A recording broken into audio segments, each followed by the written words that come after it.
नमस्कार, मैं हूं आपके साथ मेनका चौधरी और स्वागत है आपका हमारी खास पेशकश गेम्स ऑफ गद्दी में। यूपी में चुनाव जीतने के लिए सियासी दल पूरा दम लगाने लगे हैं।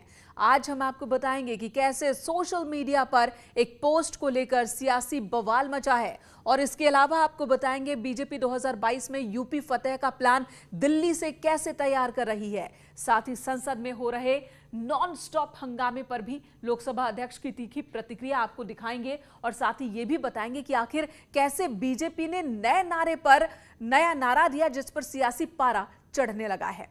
तो सबसे पहले बात कर लेते हैं यूपी चुनाव से पहले किसान आंदोलन का मुद्दा सियासी संग्राम का सबब बना हुआ है। बीजेपी के ऑफिशियल ट्विटर हैंडल से किए गए एक ट्वीट पर टकराव बढ़ गया। सत्ता पक्ष और विपक्ष आमने सामने हैं और दोनों एक दूसरे पर हमला बोल रहे हैं।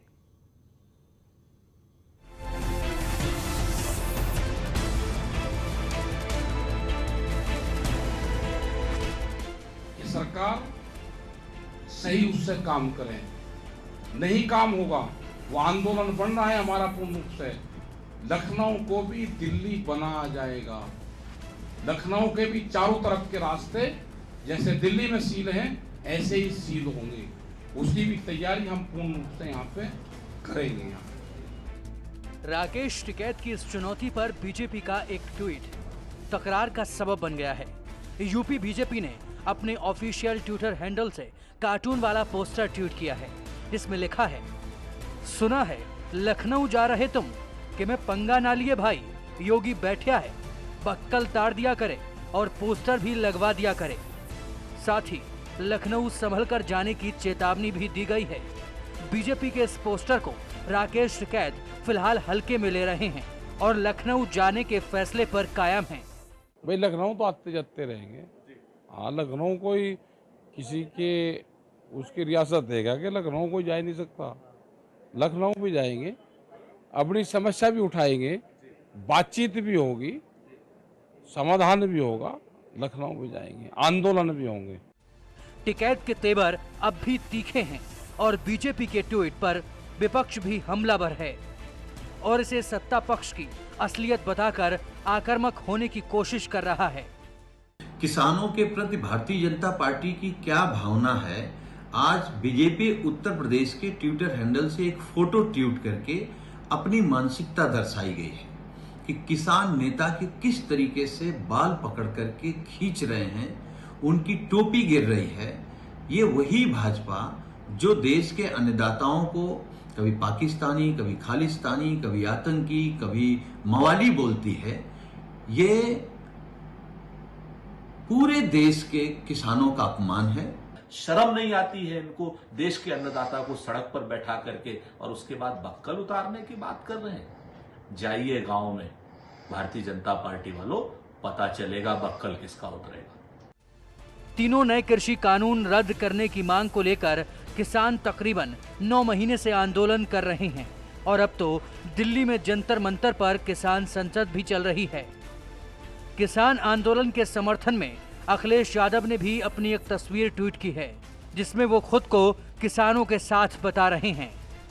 किसानों की चेतावनी और विपक्ष के सवालों पर बीजेपी कभी कानून की राह का हवाला दे रही है तो कभी सरकार की नीतियों के सहारे पलटवार कर रही है। गुमराह करना चाहती है विपक्ष, क्योंकि उनको ये सूट नहीं करता, क्योंकि उनका वो चुनाव में इन मुद्दों पे हार जाएंगे, तो इसलिए वो गुमराह कर रही है, ना तो कुछ और नहीं है। मगर किसानों को गुमराह ना करे, जो उनके नेता बन रहे हैं उनको सही मार्गदर्शन उनको देना चाहिए। किसान आंदोलन के बहाने सियासत लंबे अरसे से चली आ रही है। विपक्ष किसानों के साथ खड़ा रहने का दावा कर रहा है तो सरकार नए कृषि कानूनों को किसान हितैषी बताने में जुटी है। मगर बवाल अब बीजेपी के ट्वीट पर छिड़ा है जिस पर आने वाले दिनों में भी टकराव बढ़ने के पूरे आसार हैं। सवाल यही है कि इस टकराव को टालने का रास्ता कैसे निकलेगा। Bureau report, news 18।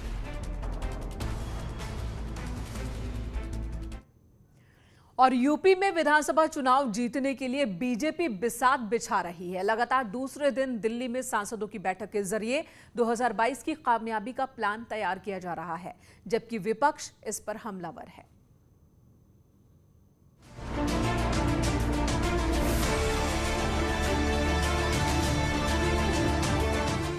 UP BJP की चुनावी रणनीति दिल्ली में तैयार हो रही है। लगातार दूसरे दिन जेपी नड्डा की अगुवाई में पार्टी के सांसद जुटेंगे और 2022 की जीत का रोड मैप तैयार करेंगे। आज की बैठक में पार्टी के 44 सांसद शामिल होने वाले हैं। इसके अलावा सीएम योगी, यूपी बीजेपी के अध्यक्ष स्वतंत्र देव सिंह, प्रदेश प्रभारी राधा मोहन सिंह और यूपी बीजेपी के संगठन महामंत्री सुनील बंसल भी शामिल होंगे। बुधवार को पार्टी के 39 सांसद बैठक में मौजूद थे, जिसमें चुनाव को लेकर जन आशीर्वाद यात्रा निकालने समेत कई मुद्दों पर चर्चा हुई। जन आशीर्वाद जो मिनिस्टर बन के गए हैं वो कम से कम 4 लोकसभाओं का दौरा करते हुए अपनी लोकसभा में जाएंगे और आभार प्रकट करेंगे जनता की कि उन्होंने जिताया। ये आशीर्वाद लेना तो सिर्फ हमारा कर्तव्य है कि लोगों से आशीर्वाद ले, लेकिन अभी क्या होगा उसकी अभी कल्पना की जा रही है। अभी कोई रचनात्मक घर घर तक जाएंगे मंत्री आशीर्वाद लेने? देखिए, उसके बारे में पुष्टि नहीं कर सकते, लेकिन ये बात है कि जितना ज़्यादा लोगों से मिल सकेंगे वो मिलेंगे। बैठक में कुछ नहीं, बैठक केवल एक प्रधानमंत्री जी ने उत्तर प्रदेश की ऐसे समाज को प्रतिनिधित्व दिया है केंद्रीय मंत्रिमंडल में जो गौड़रिया समाज से हैं। उन्होंने एक भोज दिया था, सबको बुलाया था, तो विशेष रूप से उसके लिए आए थे।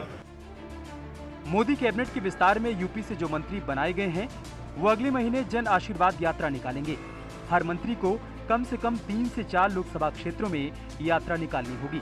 इसके लिए अब तैयारियां भी तेज हो चुकी हैं। यात्रा का मकसद सरकार की योजनाएं जनता तक पहुंचाना है, साथ ही जमीनी हकीकत भी समझना है, ताकि चुनाव से पहले सब कुछ समझा जा सके और उसी के हिसाब से रणनीति भी तैयार की जा सके। इस मसले पर अब बयानबाजी भी हावी हो चुकी है।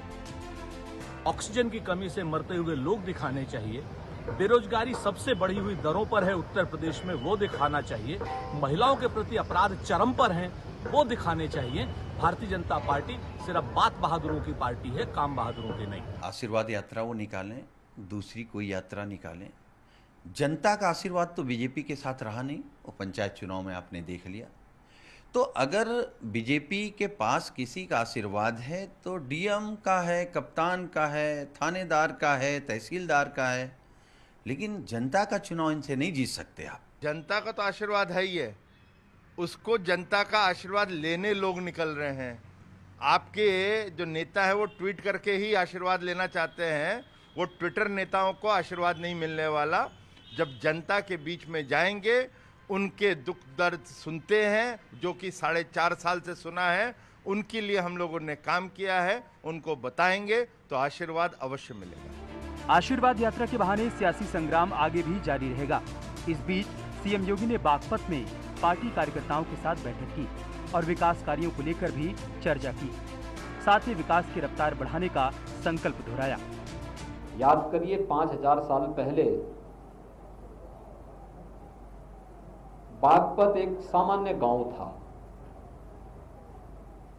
और महाभारत के दौरान भगवान कृष्ण ने पांडवों की ओर से जिस एक गांव की मांग की थी, 5 गांवों में से एक गांव बागपत भी था। आज जनपद है और जनपद के रूप में बागपत ने वास्तव में वह स्थान हासिल किया है। चुनाव से पहले हर कोई अपनी अपनी कसरत कर रहा है और सवाल जवाब की सियासत भी हावी होती जा रही है, मगर जनता किसका साथ देगी, ये सब नतीजों से ही साफ होगा। Bureau report, news 18। और संसद में लगातार हो रहे हंगामे पर लोकसभा अध्यक्ष ने